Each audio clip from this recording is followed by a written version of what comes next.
My mother said they couldn't afford to come to my daughter's birthday.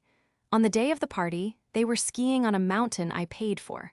My little girl saw the pictures and asked, "They don't love us, do they?" That was the moment I stopped being a daughter and became a trustee. This is where the story truly begins, and you won't want to miss what happens. Make sure you're subscribed to see it through to the end. We're always curious.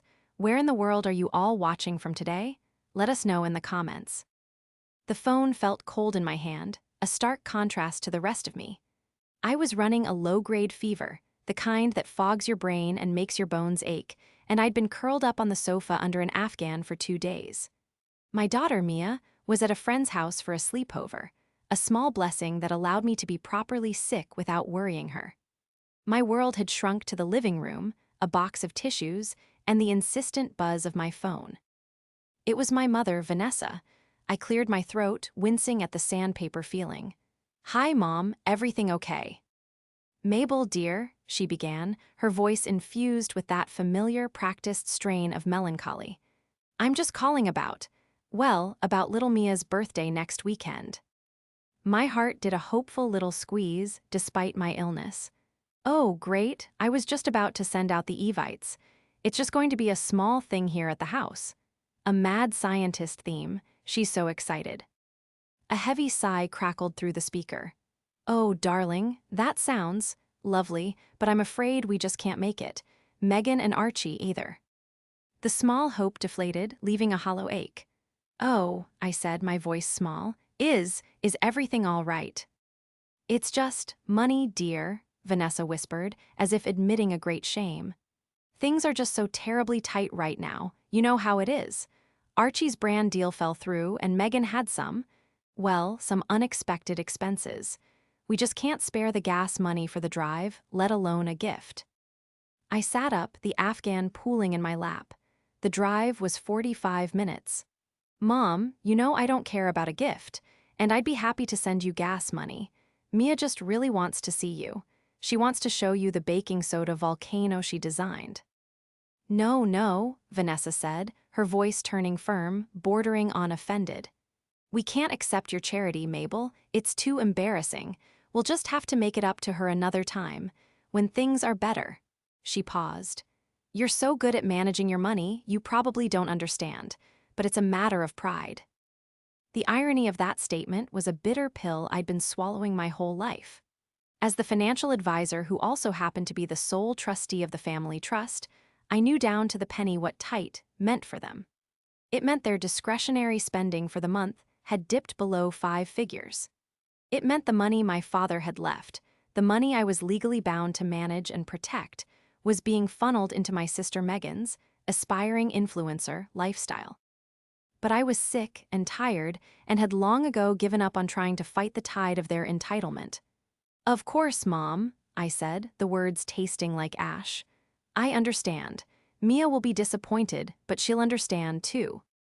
"Thank you for being so reasonable, dear. You were always the sensible one." Her voice brightened instantly. "Give Mia a big kiss from her Nana. We'll talk soon." The line clicked. I stared at the phone, the silence of the house pressing in on me. The fever, the body aches, the sore throat, they were nothing. This was the real sickness, the chronic, predictable ache of being the sensible one, the one who always understood, the one who could be safely, easily, and constantly set aside. I curled back under the blanket, the chill in my bones having nothing to do with the virus and everything to do with the phone call. The betrayal was worse than the diagnosis itself. The week of Mia's birthday was a blur of work, fever, and party planning. I pushed through the exhaustion, determined to make her day special. I bought dry ice for potions, lab coats from a party store, and enough baking soda and vinegar to create a small volcanic chain. Mia, oblivious to the family drama, was vibrating with excitement. She drew "Welcome, Nana," and "We miss you, Aunt Megan," signs which I quietly tucked away in a drawer when she wasn't looking. The day before the party, I was feeling mostly human again. I was double-checking the frosting ingredients when my phone buzzed with a notification. It was a text from Megan. "So sorry we're missing the big day," it read, followed by a string of crying and party hat emojis. "Things are just crazy. Give the birthday girl a hug from us. We'll send her gift in the mail. I stared at the text. No mention of the tight money my mother had cited, just crazy. I typed back a simple, "Thanks, she'll miss you." Part of me, the part that had B's, trained since childhood, wanted to call her, to ask what was wrong, to offer help, to offer, as I always did, more money. My father had set up the trust to provide for them, but he had put me in charge of it for a reason. He used to say, "Mabel, you have the brains, they have the appetites. It's your job to make sure the appetites don't eat the brains." But I was tired, and more than that, I was starting to feel a cold, hard knot of suspicion forming in my stomach. The sensible daughter was also a financial advisor. I had managed portfolios for 2 decades. I knew how to read people, and I knew how to read numbers. And my family's numbers, their constant, desperate need, despite a 6-figure annual stipend from the trust, had stopped adding up a long time ago. I locked my phone and went back to the cupcakes. But an internal thought, one I'd had many times before, surfaced with new clarity. They had forgotten one crucial thing. They had forgotten who signed the checks. The party was a wonderful, chaotic success. 10 8-year-olds in tiny lab coats shrieked with delight as their volcanoes erupted, sending pink foam all over my kitchen floor. They made slime, they ate pizza, and they sang "Happy Birthday" so loudly that my windows rattled. Mia was radiant, the center of her own giggling, sugar-fueled universe. She didn't even mention her grandmother or aunt until the very end, as I was tucking her into bed. "It was the best day ever, Mommy," she murmured, her eyes heavy with sleep. "I'm so glad, sweetie. You deserve it." She was quiet for a moment. I wish Nana and Aunt Megan could have seen my volcano, the one I made just for them.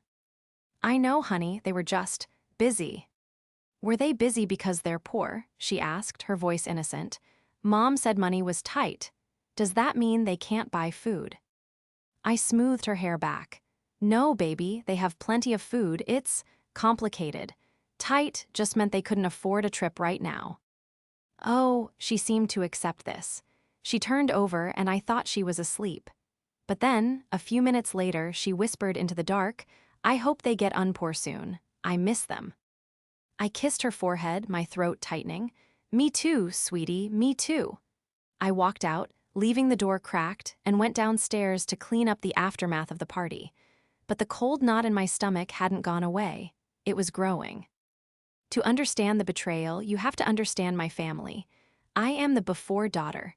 I was born when my parents were young, struggling, and still building my father's business. I grew up on a budget, doing chores for allowance, and learning to balance a checkbook by the time I was 12. I was the quiet, responsible, studious one. Then, 7 years later, when the business was a success and money was no longer an object, my sister Megan was born.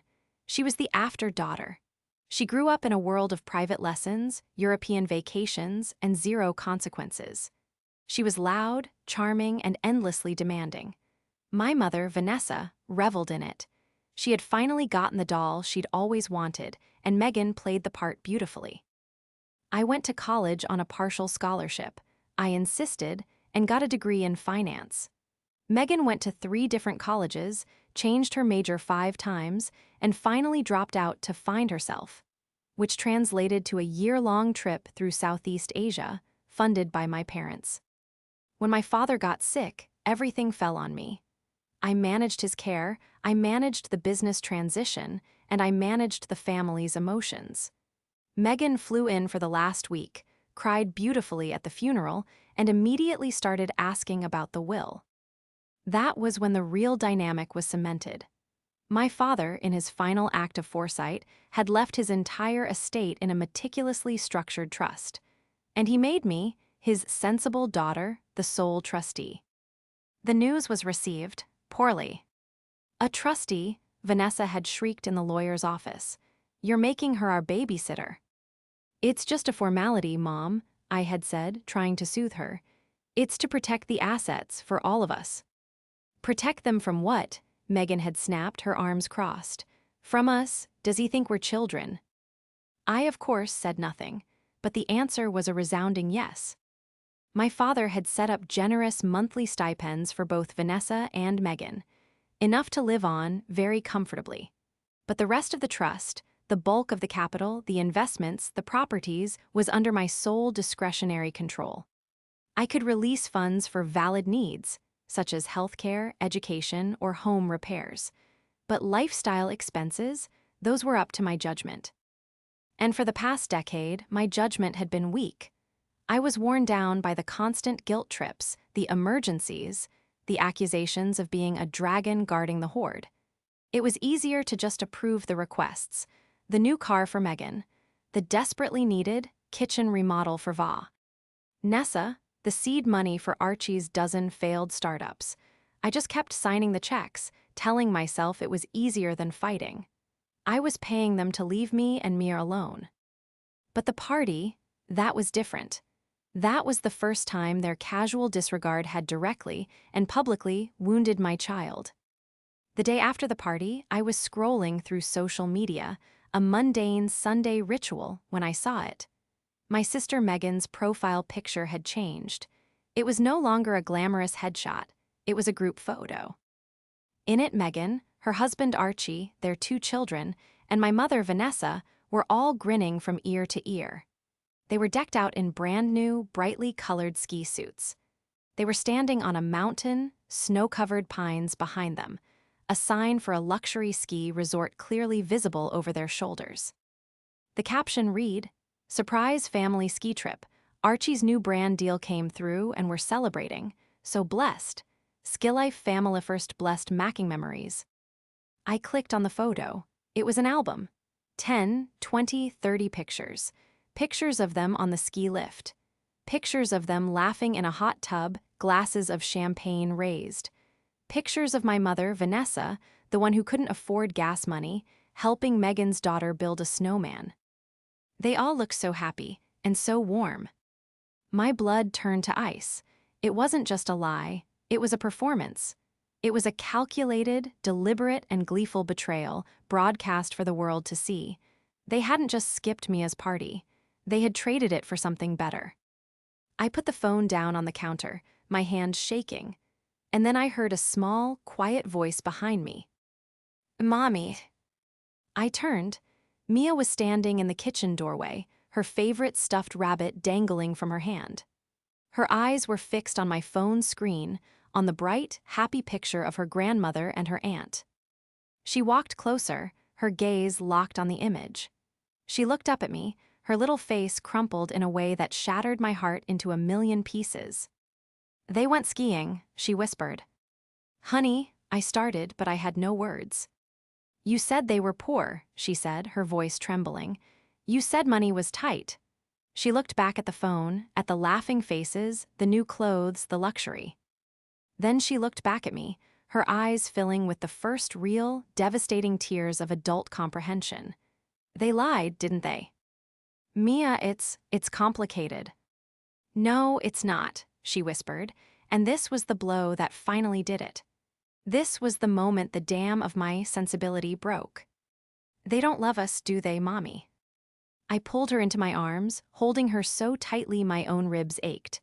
I buried my face in her hair, my own tears hot and silent. I couldn't answer her. I couldn't say yes, and I wouldn't say no. I just rocked her back and forth, the silence of the kitchen filled only with her small, heartbreaking sobs. Over her shoulder, I could still see the glowing screen of my phone. I saw my sister's smiling face, my mother's wave. They had forgotten one crucial thing. They had forgotten who I was. They thought I was just sensible, quiet, pushover Mabel. They had forgotten that I was a financial advisor. They had forgotten that I was a trustee. And they had forgot that my father had left me the keys to their kingdom. I held Mia until she cried herself out. I carried her to the sofa, put on her favorite movie, and made her hot chocolate with extra marshmallows. I sat with her until her breathing evened out and she finally drifted into a restless sleep, her face still blotchy and stained with tears. For another hour, I just sat there, watching her. The rage that filled me was cold, clear, and absolute. It wasn't the hot, messy anger of my sister. It was the quiet, methodical fury of my father. It was the anger of a balance sheet that didn't add up. Mia's words echoed in my head. They don't love us, do they? She was right, they didn't. Not in any way that mattered. They loved what I provided. They loved the endless, anonymous flow of money from the trust that I managed. They saw me not as a sister or a daughter, but as a tiresome, automated teller machine. One that was inconveniently attached to a niece they felt no obligation toward. The shift inside me was palpable. The sensible daughter, the peacemaker, the woman who had absorbed a lifetime of casual slights to keep the family together, was gone. In her place sat Mabel, the trustee. I waited until Mia was sound asleep, then gently moved her to her bed. I went to my home office and shut the door. I sat at my desk, the antique mahogany one that had been my father's, and turned on my computer. They had forgotten one crucial thing. The trust. The trust's legal name was the Harrison Family Legacy Trust. My father, a man of precise language, had been very specific in its articles. I pulled up the digitized 80-page document. I didn't need to read most of it, I knew it by heart, but as looking for one specific section. Article IV, Section 2, Discretionary Distributions. I scrolled down. There it was. The trustee shall have sole and absolute discretion to make distributions of income or principal as the trustee deems necessary for the health, education, support, or maintenance of the beneficiaries. In exercising this discretion, the trustee shall consider the beneficiaries' other available resources, their accustomed standard of living, and their demonstration of responsible financial conduct. Responsible financial conduct. For 10 years, I had interpreted that clause with willful blindness. I had ignored the leased luxury cars, the designer handbags, the constant redecorating projects, the failed businesses of my brother-in-law, Archie. No more.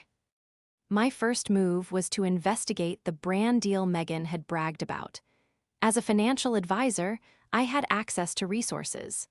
I also had a network. I made a call to a friend who worked in PR and influencer marketing. "Hey, Sarah, it's Mabel Harrison," I said, my voice calm and professional. "I have a strange question. Do you know anything about an influencer named Megan Sparkle Life? That's my sister." Sarah laughed. "Oh, everyone knows Megan. She's persistent. Why?" "She just announced a big brand deal, and I'm handling some family finances. Just doing my due diligence. Do you know who it's with?" There was a pause and the sound of typing. "Mabel, that's awkward. She doesn't have any brand deals, not any real ones. She's what we call a micro-influencer, and honestly, her engagement is terrible. Most brands won't touch her. She bought most of her followers." The cold knot in my stomach tightened. What about a ski resort, a big, sponsored trip? "Highly unlikely," Sarah said bluntly. "Unless it was a trade-for post, and even then, a resort of that caliber wouldn't sponsor someone with her numbers." "Why? Did she say it was sponsored?" "She implied it." "Yeah, she does that a lot," Sarah said, her voice laced with pity. "She's trying to fake it till you make it. Listen, Mabel, off the record, your sister and her husband are known for not paying their vendors. Be careful." "Thank you, Sarah. You've been a huge help." I hung up. So the brand deal was a lie, which meant the ski trip, the new clothes, the lift tickets, the luxury cabin, wasn't a celebration of new income. It was just another lavish expense. I logged into the trust's financial portal. I was the trustee, so I had full access to the accounts. I had set up Vanessa and Megan with high-limit credit cards linked directly to the trust for household and living expenses. I told myself it was just easier to track their spending that way. I pulled the statement for the last 30 days. My blood ran cold. There it was, Sun Valley Ski Emporium, $4,800. The brand new ski suits and gear. Summit Peak Lodge, $10,200. The luxury cabin. Sun Valley lift tickets, family pass, $2,200. The Roundhouse restaurant, $950. A single, champagne-fueled dinner on the mountain. And on and on. In the last week alone, they had burned through over $20,000.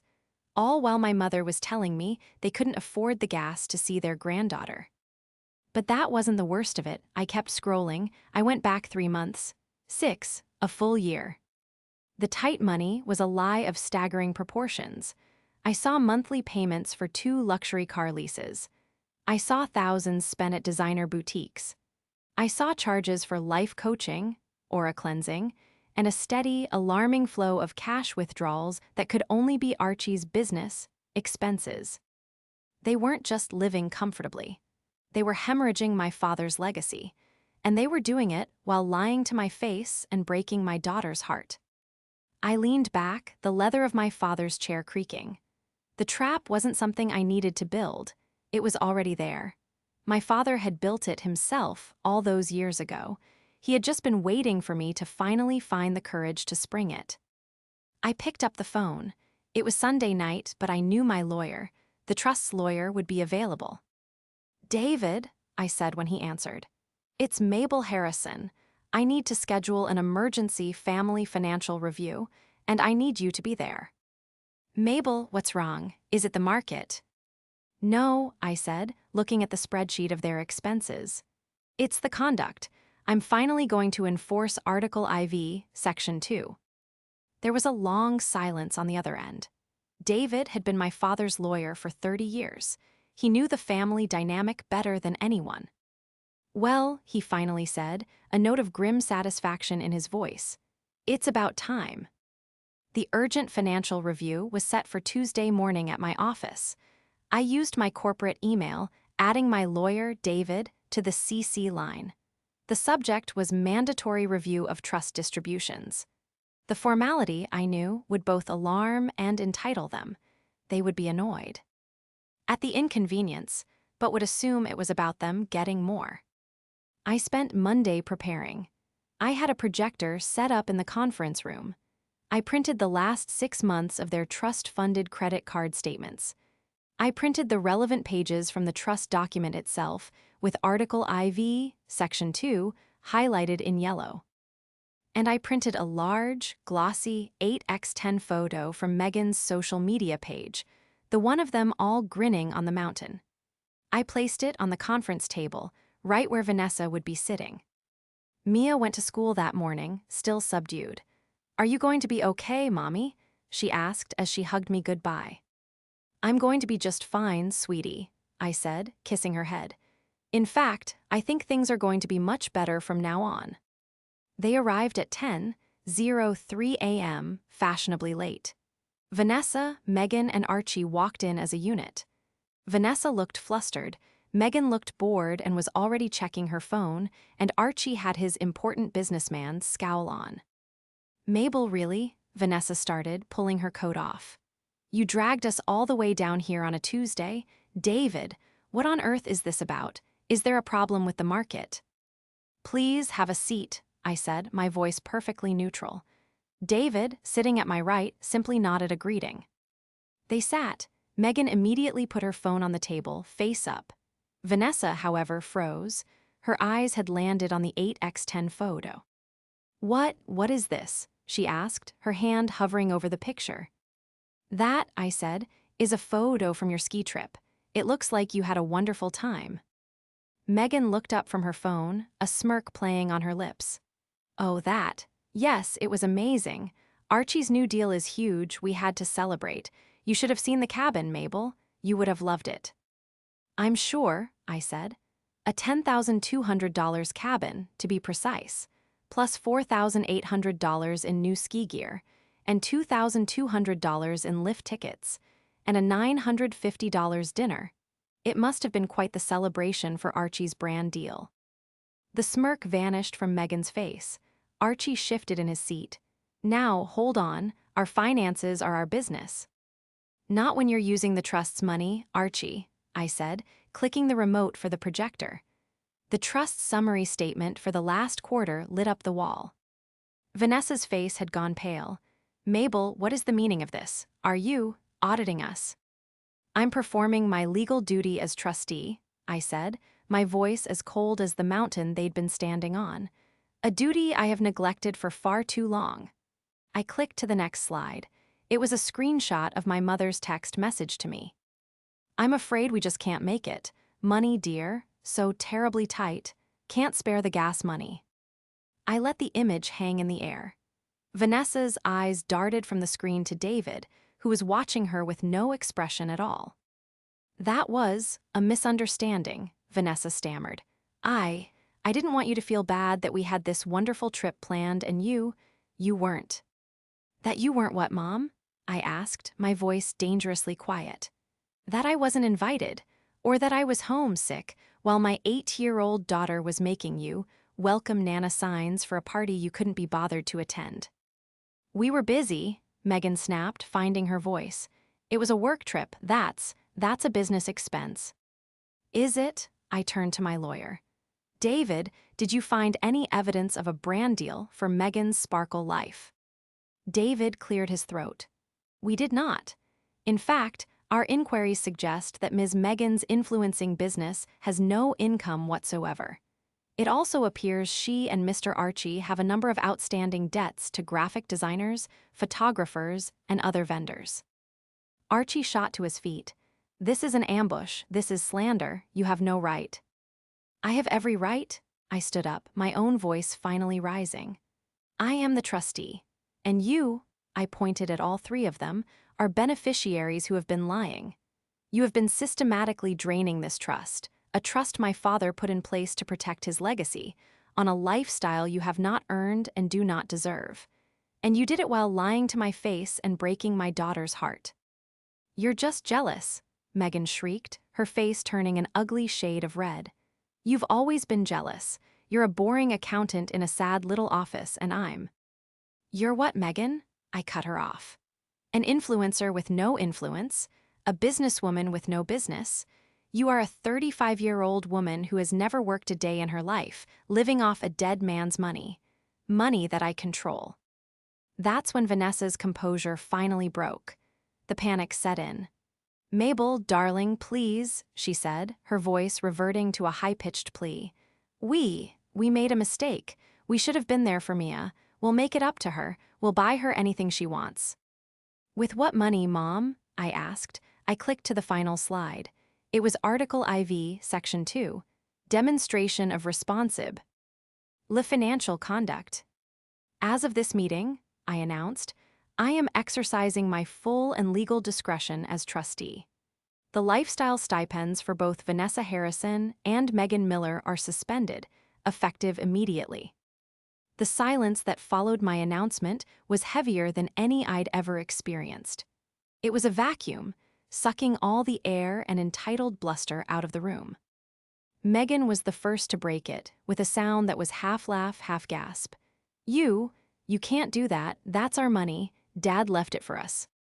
Dad left it in a trust, Megan, David interjected, his voice calm and authoritative. He put Mabel in charge of that trust to prevent exactly this, financial mismanagement and profligacy. Her actions are not just permissible, they are her fiduciary duty. Fiduciary, Archie sputtered, his face puce. You can't just cut us off, we have bills, we have leases, you'll ruin us. You ruined yourselves, Archie, I said, sitting back down. This isn't a punishment, it's a consequence. You lied about a brand deal to fund a $20,000 vacation, all while claiming poverty to avoid your own family. That is the very definition of irresponsible financial conduct. Vanessa had tears streaming down her face, but they weren't the tears of remorse I had seen 1,000 times. This was the cold, hard terror of a person facing a future she was utterly unprepared for. Mabel, please, she whispered, her hands clasped on the table. My house, the club membership, I can't lose my house. You won't lose your house, I said. I'm not a monster. That's why I've been building a new case for you. This confused them. Megan stopped glaring and looked at me, suspicion in her eyes. A new case. Yes, a new budget. I pulled a file from my briefcase and slid 3 thin packets across the table. As of today, the trust will no longer be paying for your credit cards, your car leases, or your discretionary expenses. Those are all canceled. Megan's shriek was primal. My car, you can't take my car. It's a lease, Megan. The trust is simply not renewing it. It's up at the end of the month. I suggest you find a more affordable option. I continued, my voice betraying no emotion. Instead, the trust will provide a bi-weekly stipend for proven necessities, groceries, utilities, health insurance premiums, gasoline. Like an allowance, Vanessa said, the word dripping with venom. Precisely, I said. You will submit your bills and receipts to my office, and the trust will reimburse you for all necessary expenses. There will be no more cash withdrawals, no more designer boutiques, and no more last-minute ski trips. Archie looked like he was going to be sick. This is illegal, we'll sue you, we'll have you removed as trustee. David leaned forward, smiling faintly. On what grounds? That she's enforcing the trust's articles as written, that she's protecting the principal from beneficiaries who have demonstrated a pattern of deceit and fraud. I assure you, Mr. Miller, no judge in this state would see it your way. In fact, they would likely commend Ms. Harrison for her prudence. The fight drained out of them, replaced by a sullen, childish anger. Megan, still struggling to comprehend the new reality, tried one last time. But what about my work? My brand? I need to travel. I need to have a certain lifestyle. It's an investment. Then I suggest you get a job that provides you with the income to make those investments, I said. A real job, perhaps in retail or food service. I hear they're hiring. Megan's face crumpled. This was it, the final, irrefutable proof that her fantasy world had shattered. She was no longer the golden child. She was just unemployed. Vanessa, however, was still trying to find a crack in my armor. She looked at me, her eyes narrowed. You're enjoying this, aren't you? After all these years, you're finally paying us back for what? For being happier than you? For not being a cold, little adding machine like you. I met her gaze. The old guilt, the familiar sting of her words tried to surface, but it found no purchase. It was like trying to light a match in a vacuum. No, Mom, I said, and for the first time, I think I was truly honest with her. I'm not enjoying this. I'm just done. I'm done being the sensible one you can walk all over. I'm done watching you teach my sister that responsibility is for other people, and I am absolutely, unequivocally done letting you hurt my daughter. I stood up, signaling the end of the meeting. David will show you out. My assistant will email you the new forms for expense reimbursement. I expect your first budget proposal by Friday. Mabel, wait, Vanessa cried, reaching for me. I didn't turn around. I walked out of the conference room, into my own office, and shut the door. I stood there for a full minute, my back against the wood, listening to the muffled, furious, and terrified voices on the other side. My heart was pounding, but my hands were perfectly steady. The case was built. The spell was broken. The fallout was immediate and pathetic. For the next 2 weeks, my phone was a near-constant barrage of increasingly desperate texts and voicemails. First came the rage. I was a tyrant, a thief, a bitter childless. They seemed to forget Mia existed, a spinster. Then came the bargaining. Megan sent me a 10-page business plan for Megan's Sparkle Life 2, which was somehow even less coherent than her previous ventures. Vanessa sent me tearful, rambling emails at 3 a.m. about her anxiety and how the stress of poverty was going to literally kill her. Then came the attempts at triangulation. They called my aunts, my uncles, my cousins, anyone in the extended family who would listen, painting me as a cruel, money-hoarding dragon. This backfired spectacularly. My father's side of the family had been watching their behavior for years. My father's brother, my Uncle Ben, called me. Mabel, he said, his voice booming with approval. Your father would be so proud of you. It's about time someone put those peacocks in a pen. The real showdown, however, was always going to be at my mother's annual spring luncheon. It was her one sacred social event, a catered affair at her house for 20 of her closest friends, women with whom she competed in a silent, endless war of perceived wealth. For a decade, the trust had funded this party. The caterers, the florists, the valet parking. A week before the event, Vanessa called me. Her voice was syrupy, a horrifyingly fake attempt at reconciliation. "Mabel, darling, I know we've had our disagreements, but the luncheon is next Saturday. I've sent the invoices from the caterer to your office. I assume they'll be paid." "No, Mom," I said calmly. "No? What do you mean no?" "I mean no. The luncheon is not a necessary expense. It's a discretionary lifestyle event. As per our last discussion, the trust no longer funds those." The shriek on the other end was deafening. "You can't do this to me. I'll be humiliated. Everyone is coming. It's tradition." "Then I suggest you learn to cook, Mom, or you can cancel." She was hyperventilating. You monster." She slammed the phone down. I almost felt sorry for her. Almost. The day of the luncheon arrived. I knew with absolute certainty that she hadn't canceled it. Her pride would never allow it. She would assume, right up to the last minute, that I would cave. That sensible Mabel would ride to the rescue to save the family from embarrassment. She had forgotten again who I was. At noon, my phone rang. It was an unknown number. "Ms. Harrison, this is Elite Catering.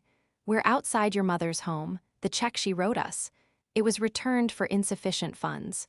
She's locked herself in the house and won't answer the door. There are 20 guests standing on her lawn." I took a deep breath. "I understand. This is a dispute between you and Mrs. Harrison. The trust I manage is not party to her personal debts." "But," she said, her trustee would handle it. "Her trustee is handling it by declining to pay. You'll have to take it up with her. Good day." I hung up. I pictured the scene. The catering trucks, the confused guests in their pastel luncheon attire. My mother, peeking through the blinds, trapped in a prison of her own making. But the climax wasn't complete. That came 2 hours later. My office doorbell rang. It was Megan. She hadn't just come to talk. She was a storm. She burst in, past my assistant, her face pale and streaked with mascara. "You," she seethed, "you ruined her. You ruined everything." "What's ruined, Megan?" I asked, not getting up.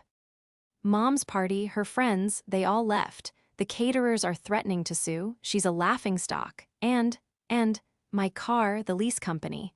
They took it, Mabel. They towed it from my driveway this morning. I had to take a bus here." The image of my sister, in her designer leggings and carrying her empty designer bag, waiting at a bus stop, was almost too much to comprehend. "That's what happens when you don't make the payments, Megan," I said simply. "But you're supposed to make the payments," she screamed, slamming her hands on my desk. "That's your job." "No, Megan," I said, and I finally stood up, not in anger, but with a profound, weary finality. "My job is to protect my father's money. It is not my job to fund your delusions. It is not my job to buy your husband's businesses. It is not my job to pay for ski trips you take instead of visiting your niece. And it is not my job to save my mother from the consequences of her own pride." She stared at me, her chest heaving. She was waiting for the but. For the moment I would sigh and say, "Okay, just this once." It never came. "You hate us," she whispered, the realization dawning. "You've always hated us." "No, Megan," I said, and this was the truest thing I had ever told her. "I don't hate you, I just don't care anymore. You're irrelevant. You're an expense line I've finally zeroed out." That was the word that broke her. Not tyrant, not monster, irrelevant. She didn't scream or cry, she just deflated. All the hot air, all the sparkle life entitlement hissed out of her. She looked, for the first time in her life, like a lost, middle-aged woman with no skills and no future. She turned without another word and walked out of my office. The door clicked shut, and the building was silent. The showdown was over. There was no public scene, no grand humiliation at a party. Just the quiet, devastating click of a door closing on a life that was, in all ways that mattered, over. The 6 months that followed were a study in silence. The angry texts stopped. The pleading voicemails ceased. It was as if a tumor I had been carrying my whole life had been surgically and cleanly removed. The first, most immediate change was in my own home. The cloud of resentment I hadn't even realized I was living under had lifted. I stopped bracing for the next manipulative phone call, the next emergency that needed funding. My energy, once diverted to managing their endless, draining drama, was now focused entirely on the one person who deserved it: Mia. We started Adventure Saturdays. We went hiking. We went to the Real Science Museum, where the volcanoes were 10 feet tall. We took a weekend trip to the coast, just the two of us, and ate ice cream for dinner. I was present, truly present, for the first time in her life. One evening, we were baking cookies, and Mia was laughing, covered in flour. "You're fun, Mommy," she said. "You think so?" I laughed, dabbing flour on her nose. "Yeah, you used to be sensible Mommy. Now you're fun Mommy." My heart ached with a sweet, profound relief. "I like fun Mommy a lot better," I told her. The news from the other side came in whispers. My Uncle Ben kept me loosely informed. Vanessa, it turned out, had not learned to cook, but she had learned to budget. She had sold her oversized house, the one the trust had paid for, but she held the deed to, and moved into a small, modest condo. She had, according to my uncle, taken a part-time job at a local library. Megan and Archie's story was more predictable. Their brand collapsed overnight. They lost their leased house. Archie, faced with the prospect of actual labor, had left. He moved to another state, claiming a new business opportunity, and Megan hadn't heard from him since. The last I heard, Megan had moved with her children into Vanessa's two-bedroom condo. She, too, had found a job, an administrative assistant at a dental office. They were, in effect, finally living the tight life they had lied about for so long. About a year after the confrontation, on the day before Mia's 9th birthday, a package arrived. It was a small, brown paper-wrapped box. There was no return address, but the postmark was from my mother's new zip code. I opened it. Inside was a simple, hand-knitted scarf in Mia's favorite color, blue. Tucked inside was a birthday card.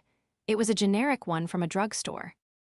Inside, in my mother's shaky handwriting, it said, "Happy birthday, Mia. I hope you like this. I made it myself. Love, Nana." Underneath, in a different, messier script, was a single sentence: "We miss you. Aunt Megan." I handed the box to Mia. She read the card, her expression thoughtful. She ran her fingers over the scarf. "She made it." "It looks like it," I said. Mia wrapped the scarf around her neck. "It's really warm, Mommy." She didn't ask if they were coming to her party. She didn't ask if they were poor anymore. She just accepted the gift, a small, imperfect offering, and went to put it in her room. It wasn't forgiveness. It wasn't a reunion. It was an acknowledgement, a tiny, fragile seed of something new. I looked at the card, at the two familiar signatures. Their lives had been changed, just as the title promised. They had lost their sparkle life, their status, their unearned luxury. They had been brought crashing down to the real world. But in the process, it seemed they had also, finally, learned to do something for themselves. I put the card on the kitchen counter. I had a mad scientist party to prepare for, and this time the volcano was going to be even bigger. I smiled. My father's legacy wasn't just money. It was strength. It was sense. And it was, at long last, peace.